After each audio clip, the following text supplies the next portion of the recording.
Welcome back, guys. Here we are, a little chilled out video. Have the salt lamp burning bright. Take a moment, take a deep breath with me. Long day, shit to worry about. Let it go. Sit back, relax. Let me take you back to my childhood. During my childhood, I would be with my father a lot. He was a auctioneer at auctions, and he would go to the flea markets. And he was 300 pounds, 6'4", and he was a giant of a man. And I remember him being loud and excited and full of energy. People would call him Billy Bob. Hey, Billy Bob, you got any junk for me this week? He would always be selling this junk that he would pick up from garage sales and just storage units. So he did this for years, and he was in love with it, and everyone thought he was nuts, but he would make the money, and he was happy as could be. He had 6 kids. We didn't have the most money, but he was happy. And as time went on, we moved to Ohio. And Ohio has a lot of snow. And the flea markets were outdoors, so he wasn't able to attend these as much. And it was around this time that you would notice him sort of slowing down. And I don't think it was because of his age. I think it was because he wasn't around the people, or he wasn't exactly doing the thing that brought him joy. So what ended up happening is he would do it maybe once a week now instead of 4 times a week. And the other days would be spent at home and, in search of something to do. So, and then it ended up happening is he broke his leg. And then now he was crippled and he could no longer continue that thing. So he was bedridden, and what ended up happening is you could tell something inside of him died, and he became dependent on painkillers, and soon he got himself involved with opiates, and then eventually heavy into drug addiction. And to see it all happen and to look back on it, it just reminded me of the importance of having something in your life that you are doing, and that by doing that gives you a sense of control and responsibility. I know that for myself, before I felt depression and I felt sadness, and when I look back at that time in my life, it was because I didn't have a load to carry. There was no cross for me to bear. I simply woke up, I went to a night shift job that I absolutely hated, and I got paid, I paid my bills, and I just got by. And by doing that, I felt unfulfilled. So instead of a sense of wholeness and fulfillment that would stick with me throughout the day, I would search for some sense of fulfillment in other things, random things. That's when I got addicted to nicotine. That's when I started dipping. That's when I started to eat shittier food. That's when I started to watch porn.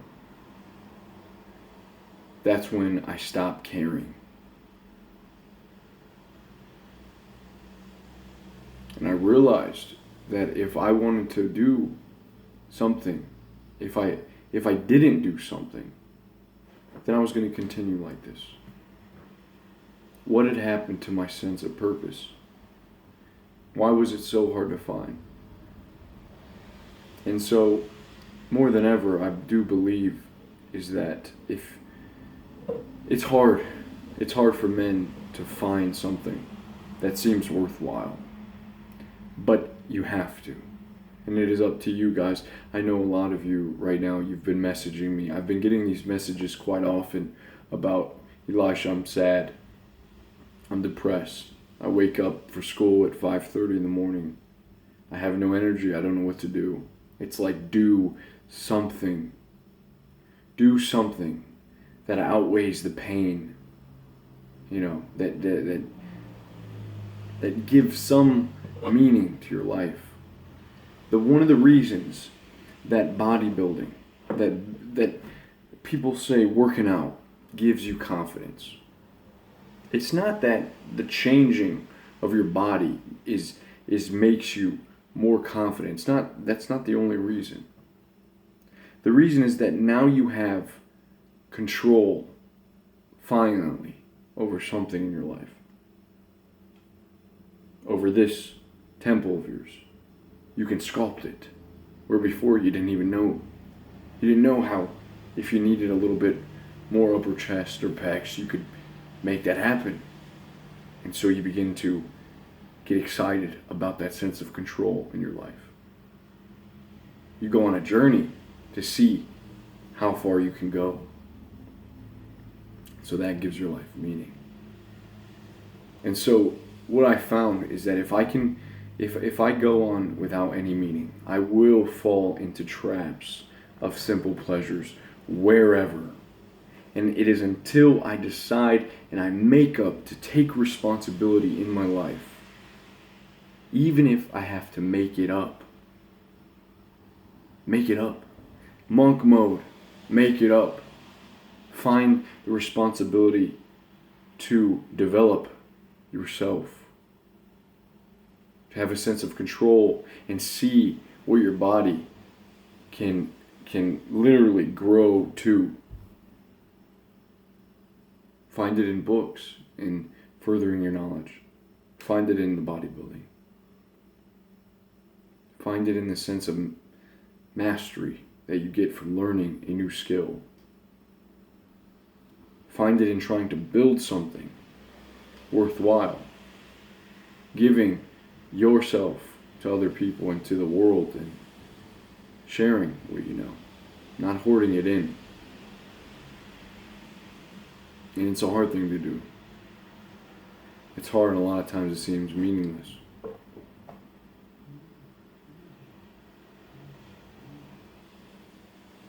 But if you don't,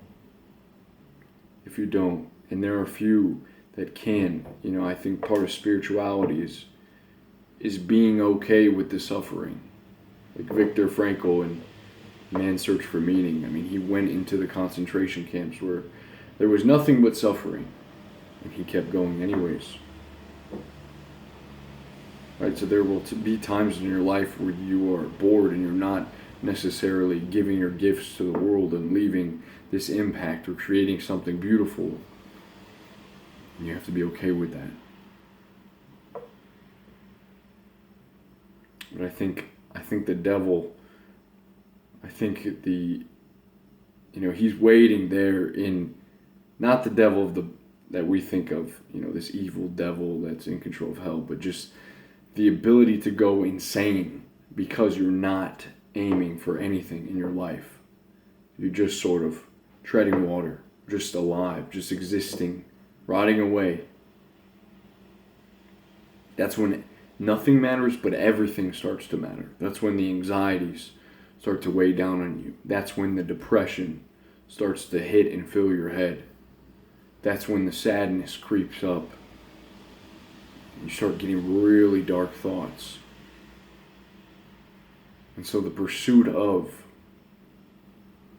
I believe it's in the saying, I'm going to take responsibility for wherever I'm at. Maybe you're in school, and maybe it's like, what's the bigger goal? The beauty of it is that we have the ability to make up anything that we want. I mean, more than ever. I love this. This is Joseph Campbell's Hero's Journey. Number 1, the call to adventure. Refusal of the call. There's 18 different steps. Answering the call, supernatural aid. But you see that on this journey, it's like he's doing something. There are steps, and your journey is similar. Any book you read, any adventure, it's like that is, people are doing stuff. They're changing the world. They're moving. They're not stagnant. They're not just sitting there. They've sat out even though it's hard, and they've answered the call, and they find companions, and they slay the dragon, and they step up to their fear, and they endure the pain. They meet with conflict, triumph, and disaster, and then eventually they fulfill that journey. The journey comes to an end, and then the next one, it's like life isn't meant to be lived not doing anything. As men, we were made to do extreme things, to climb mountains, sail seas, roam the lands, and I know more than ever that all seems sort of useless. There's a lot of negativity, a lot of people that are quick to tear you down, but it's important that you keep the positivity, man. That you even though it's sad, cry it out, man. Let it go, but don't let it interfere with you doing something, with you taking responsibility for your life. And once you do, it's like planting seeds. Plant those seeds on good soil and watch them grow.